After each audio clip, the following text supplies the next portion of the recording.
त्याचे म्हणजे बंजारांच्याबद्दल वेगळं बनलेलं दिसतं. व्यक्तिनियुक्त जे आहेत विधींची त्याच्यात मला ते हे भेटले इलेक्शनवाले सांगत होते की आम्हाला सायबरमध्ये टाका, आमच्याबद्दल तशी तरतूद आहे.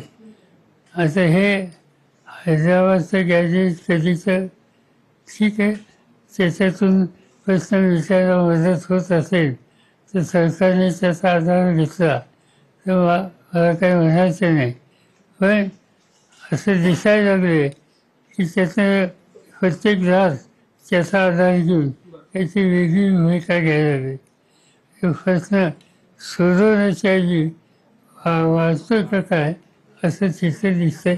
पण आम्हा लोकांची भूमिका ही राहील, काही झालं तर सामाजिक ऐक्य याच्यात तडजोड करायची नाही.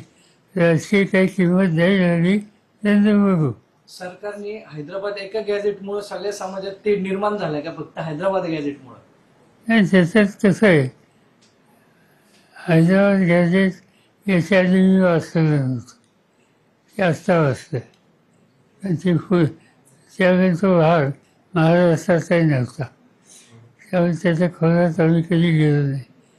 पण त्यातनं प्रत्येक जातीला वेगळं वेगळं काही धोरण असेल आणि त्या जातीतच त्या गोष्टी धोरणाच्याबद्दल प्रत्येकाची वेगळी मागणी असेल तर हे ऐक्य कसं होणार असं तिथे आता दिसतं. बघूया. पण तरी की हे राजकारण न करता एकता कशी निर्माण होईल या प्रकारचा आमचा प्रयत्न याच्यात राहणार. तुम्ही कोल्हापूर दौऱ्यावर येता, तर आलमट्टी धरणाची उंची वाढवण्याच्या हालचाली कर्नाटक सरकार करते, मात्र महाराष्ट्र सरकार त्याच्या विरोधात जाण्याची शक्यता आहे.